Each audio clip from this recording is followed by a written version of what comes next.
Hi friends, എല്ലാവർക്കും സ്മിതാസ് cooking വേൾഡിലേക്ക് സ്വാഗതം. ഇന്ന് ഉണ്ടാക്കുന്നത് ഒരു ഡ്രിങ്കാണ്. ക്യാരറ്റ് വെച്ചിട്ട് ഒരു അടിപൊളി ജ്യൂസാണ് ഇന്ന് ഉണ്ടാക്കുന്നത്. എന്നാൽ നമുക്ക് വീഡിയോയിലേക്ക് പോകാം.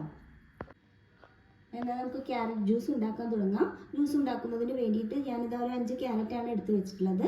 ഇനി ഇതിൻ്റെ തൊലിയെല്ലാം കളഞ്ഞതിന് ശേഷം ചെറിയ കഷ്ണങ്ങളാക്കിയിട്ട് മുറിച്ചെടുക്കാം. അരിഞ്ഞു വെച്ച ക്യാരറ്റ് പാത്രത്തിൽ കൊടുത്തിട്ട് വേവുന്നതിന് ആവശ്യമായിട്ടുള്ള വെള്ളം കൂടി ഒഴിച്ചു കൊടുക്കാം.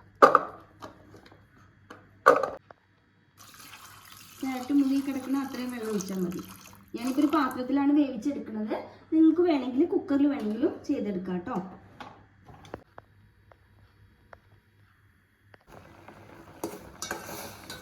ക്യാരറ്റ് എല്ലാം പാകത്തിനായിട്ടുണ്ട്. ഇത് മതിയാവും. ഫ്ലെയിം ഓഫ് ചെയ്യാം. എന്നിട്ട് തണുക്കാൻ വയ്ക്കാം കേട്ടോ. തണുത്തതിന് ശേഷം വേണം അരച്ചെടുക്കാൻ. ചൂടാറിയ ക്യാരറ്റ് മിക്സിയുടെ ജാറിലേക്ക് ഇട്ട് കൊടുക്കാം. അപ്പോൾ അതിൽ കുറച്ച് വെള്ളം കിട്ടും. ആ വെള്ളത്തോട് കൂടി തന്നെയാണ് ഞാൻ അരച്ചെടുക്കുന്നത്. മധുരത്തിന് ആവശ്യമായിട്ടുള്ള പഞ്ചസാര കൂടി ചേർക്കാം. ഞാനൊരു 3 ടേബിൾ സ്പൂൺ പഞ്ചസാരയായിട്ട് ഇപ്പോൾ ചേർത്തിട്ടുള്ളത്. എത്ര മധുരം ആവശ്യമുണ്ടോ അതിനനുസരിച്ച് നിങ്ങൾക്ക് ചേർക്കാം കേട്ടോ.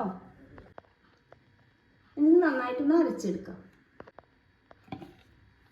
നന്നായിട്ട് അരച്ചെടുത്തിട്ടുണ്ട്. ഇതിലേക്ക് ഒരു റോബസ്റ്റ പഴം, ഇത് ചെറുതാണ് കേട്ടോ. ചെറിയതായതുകൊണ്ട് തന്നെ ഞാനിത് മുഴുവനായിട്ട് ഇതിലേക്ക് ചേർക്കുന്നുണ്ട്. ഇപ്പോൾ വലിയ റോബസ്റ്റ പഴമൊക്കെ ആണെങ്കിൽ ഒന്നിൻ്റെ പകുതി ചേർത്താൽ മതിയാവും. പഴം കൂടി ചേർത്തിട്ട് നന്നായിട്ട് ഒന്നുകൂടി ഒന്ന് അരച്ചെടുക്കാം. ഇതിലേക്ക് 1 ഗ്ലാസ് പാല് ഞാൻ നന്നായിട്ട് തിളപ്പിച്ചിരുന്നു കേട്ടോ. തിളപ്പിച്ചതിന് ശേഷം നന്നായി ചൂടാറിയതിന് ശേഷം വേണം അതിലേക്ക് ഒഴിക്കാൻ. വീണ്ടും ഒന്നുകൂടി ഒന്ന് അടിച്ചെടുക്കാം. തുറന്ന് നോക്കാം. നമ്മളുടെ അടിപൊളിയായിട്ടുള്ള ജ്യൂസ് റെഡി കേട്ടോ. സെർവിങ് ഗ്ലാസ്സിലേക്ക് ഒഴിച്ചു കൊടുക്കാം. വളരെ ഹെൽത്തിയാണ്.